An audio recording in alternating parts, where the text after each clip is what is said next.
Britain is going to make the great escape. We're going to get out of this union. We'll be the first European country to get our freedom back. I suspect many others will follow.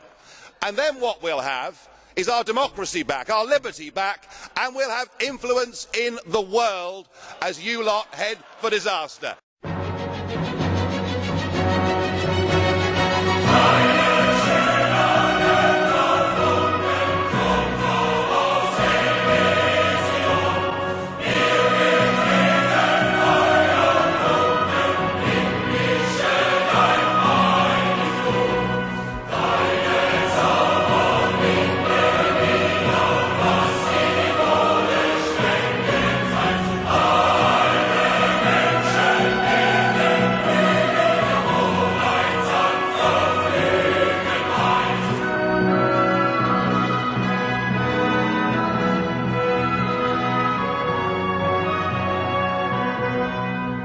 Well, it's been one hell of a week if you've been reading the papers. If you've read the Huffington Post, if you've taken a look at the Independent or the Telegraph, you would think the sky is falling and that Nazism has taken over Europe. In fact, I'm pretty sure they told me that Adolf Hitler was secretly alive and had raised his army from the Arctic, and they were going to fly their UFOs over England and conquer it once and for all because of how you fascist bastards voted in the European elections.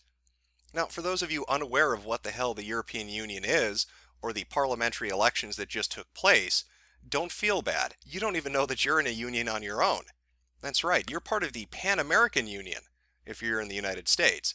Now, that got changed later on to the Organization of American States, but it's still a Pan-American Union. So what exactly happened this last week? The elections were open from the 22nd of May to the 25th, I believe. It was a 4-day period to vote. Now, I'm not 100% on how they staggered that, which countries voted when, but I am aware of the results. I'm also very aware of the coverage it's gotten. Some of the most ridiculous shit I've read ever has been printed in this last week. I wasn't kidding. Let me show you some of these news headlines, and you try to figure out what's going on. Here's the one from the Huffington Post. European elections, 9 scariest far-right parties now in the European Parliament. And it has a video linked below it that says, Fascism on the rise in Europe. Far-right parties make shocking gains. Now, you've got to give it to the Huffington Post. They're very unbiased.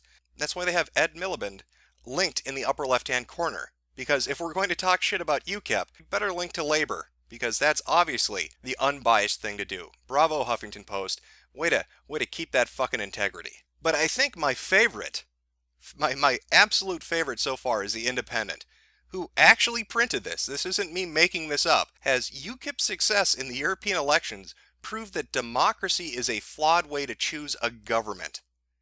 The popular vote has been criticized by people from Plato to Winston Churchill, so has UKIP's victory proved them right?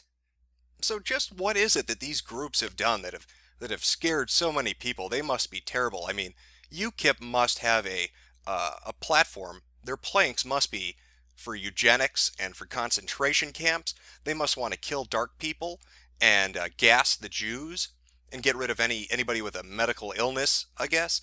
The National Front in France, I heard they drown kittens. That's what I heard. I heard the lady in charge of that likes to drown kittens. That's what the newspapers told me. These people are twisted and sick in the head. So what exactly is it that they're running on? What was the main crux of their campaigns? Well, they were anti-European Union, which is kind of weird when you think about it, because they're getting elected into the European Union and they're against it. So what was their goal? What are they trying to accomplish? Well, in the case of UKIP, in the case of Nigel Farage, they want a referendum. They want Britain to be able to vote to get the fuck out of Dodge. Now, why would they want to leave? You remember just a few minutes ago I said, if you're in the United States, you're part of a union too, the Pan-American Union. So maybe if we compare and contrast these two giant bodies, these two massive organizations, we can get an idea of what exactly it is they don't like about the European Union in the first place. So let's take a look at the amount of space we're talking about here. This is a comparison between the Pan-American Union, or the Organization of American States, and the European Union. You can see it's everybody, almost everybody, with the exception of, I believe, Cuba and Honduras that were kicked out for a while, and I'm not sure if they're back in or not. It's a little tenuous. But for the most part, at least with the Pan-American Union, it is everybody, from the northern tip of Canada to the southern tip of Argentina. We are all in this Pan-American Union together. And when you look at the European Union, you can see it's a little bit staggered. But for the most part, most of Western Europe and Central Europe are a part of it. So that's the geographical spaces we're talking about. But I think really the biggest difference is easiest to pick up on when you look at the symbols for each of these two organizations. I'm going to show you. This is the difference. I think it's very striking when you actually just see it laid bare in front of you. And this is what I'm talking about. On the left is a symbol for the Pan-American Union, and on the right is a symbol for the European Union. Now, what do you notice? What is the first thing that strikes you as being different between these two things? Well, the European Union has a symbol that's generic. It's one solid color, it has stars, there's no unique characteristics to it. There's no allusions to their flags or to the histories or anything. It is a whitewashed version. We are all equal in diversity. Nobody is different, nobody is better, nobody is worse. It's just a vague symbol. On the left, you have the Pan-American Union. And the first thing that strikes you about that is everybody's flag is there. It's a union, yes. There are member states, yes. But they're each represented. Everybody's flag is prominently displayed. It's not one solid color. Nobody's represented with some geometric shape. Their identity is present because they form part of the collective. And I think that really is one of the major differences when you look at the policies between the Pan-American Union and the European Union. And I think it gives you insight into why exactly it is somebody like Farage and UKIP, or I believe it's the National Front in France, or Golden Dawn in Greece, or the parties that won in Sweden and in Germany, and all these other groups, these far-right groups as they've been described, these anti-EU groups, exactly what it is they dislike. But the differences go far beyond just simple symbology. I mean, this kind of gives you a general idea of the differences I'm talking about when you compare the symbol of the Pan-American Union with the European Union. It's about identity, it's about national sovereignty, about heritage and history, about the right to govern oneself, to have representation that represents the people, to have the people's will be heard. Now, when you look at the Pan-American Union, when you look at the Charter, Article 1 of the Charter sets out in very explicit terms exactly what it's trying to do, but it includes national sovereignty, integrity of the borders, and independence. It's a vital piece of what the Pan-American Union is. The European Union, on the other hand, is quite different. Now, in the Pan-American Union, because America's having, let's say, a financial crisis, that doesn't mean that Brazil needs to have austerity measures. Greece can't say the same. That doesn't mean that Mexico has to have forced immigration from, from Panama. England can't say the same. And that doesn't mean that something like the United States or Canada would have their constitution superseded by an officiating body above them. But again, member states of the European Union cannot say the same. Farage and these different groups that you've seen kind of rise up and gain popular votes have been saying all along, we are against the notion of forced cooperation. Yes, we want to have trade with one another. Yes, we want to have movement of people between borders. We want to have a shared defense. But we don't want to see our identity destroyed. We don't want to see our right to govern ourselves destroyed. And we believe that as a sovereign nation, we have the right to govern ourselves and not be dictated to by some officiating body that isn't even located in our own country. This is one of the major differences between these two things. The Pan-American Union really concerns itself with a shared security and certain economic policies, and that's it. It is not going to dictate to any one of its member nations what it must or must not do. And nations can leave freely if they choose to. With the European Union, it has stagnated. There have been calls for referendums to leave that have been delayed until, I believe, 2017, and constantly moving the goalpost, where parties like UKIP are saying, let's just vote now, put it to the people. Let the people vote if they want to leave. Another major difference is the currency. In the European Union, you have the euros, and this has affected economies all throughout Europe. In America, and in South America, and in Central America, we have our own independent currencies. We trade with one another, sure, but we don't have something like an Ameros that supersedes the dollar, that replaces the peso. We wouldn't do that because it would hurt our economies. Europe is still struggling with this.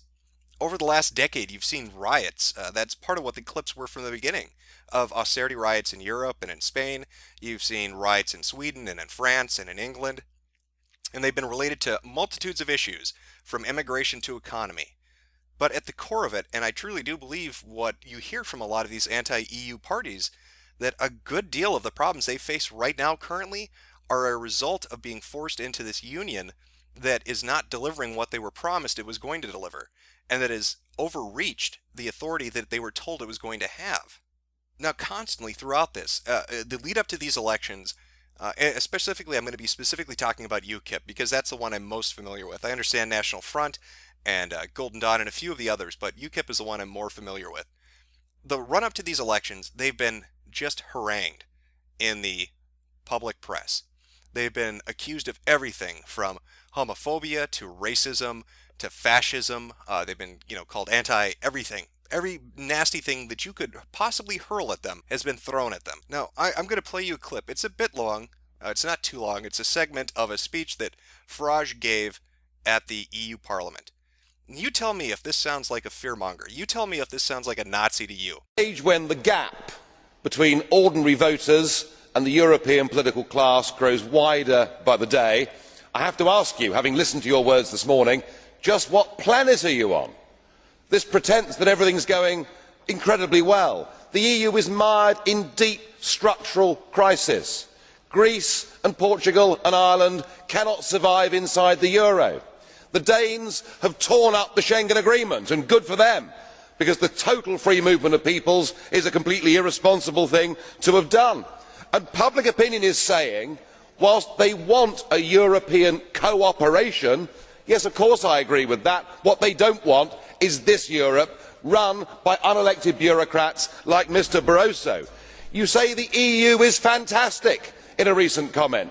You're supporting the destruction of national democracy. But it's with reference to Greece that I'm most concerned about you, because when faced with their recent enslavement, you said, "We lived for many years as a non-sovereign country under Soviet occupation. For us, European integration is not a threat to sovereignty, because we experienced not long ago a serious threat to our sovereignty." So what are you saying? That this isn't quite as bad as the USSR? Is that really good enough for your people? And today you describe Greece's problems as trivial.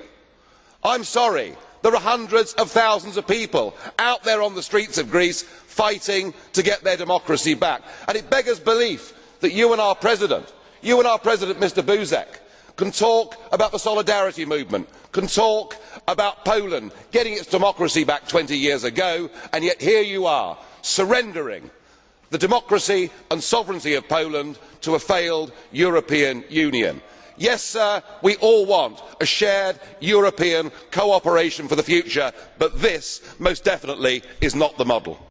And yet, even with public speeches like that, Farage in England or Le Pen in France are still vilified as being these closet fascists that want to overthrow democracies, that want to take away people's ability to govern themselves.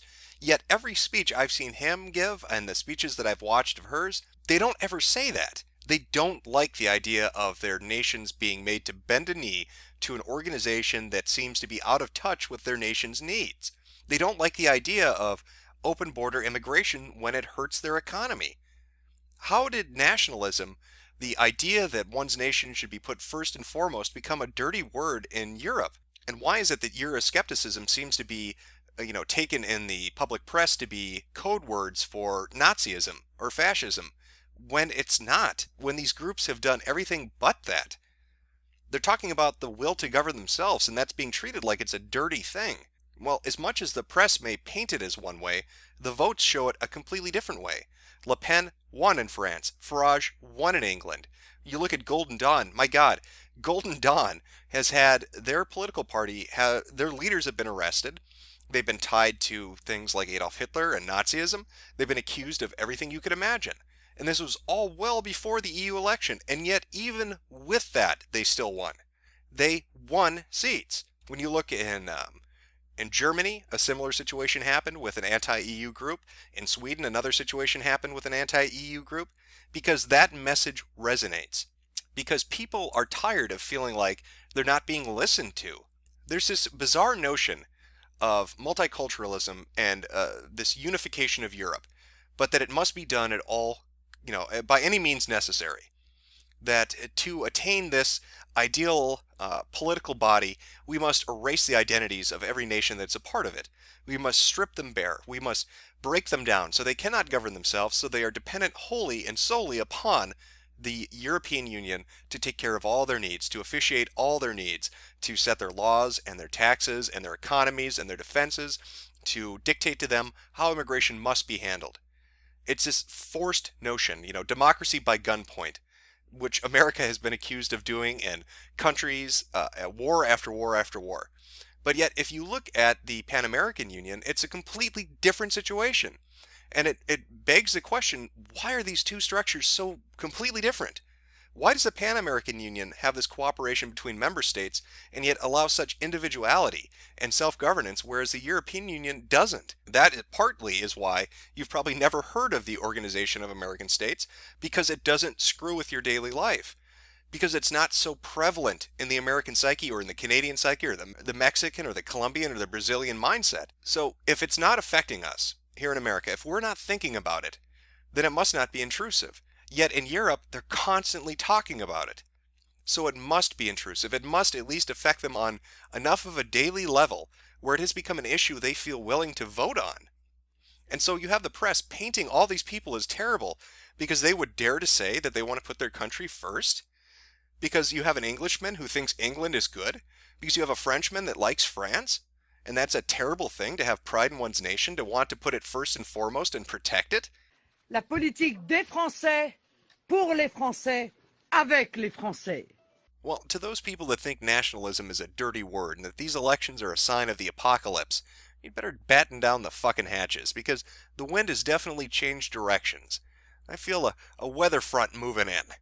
With that, let's go to Nigel for the 4-day forecast. And now the weather for all areas of the British Isles, but definitely not Bongo Bongo land.